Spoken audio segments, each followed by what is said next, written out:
एक का डाल भी दो।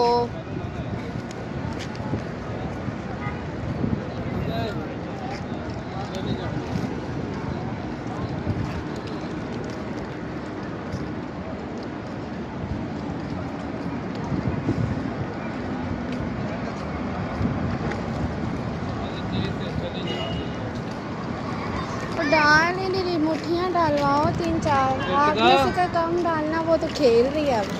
ज़्यादा ज़्यादा डालो। डाल इकट्ठे डालो ताकि वो खा लें।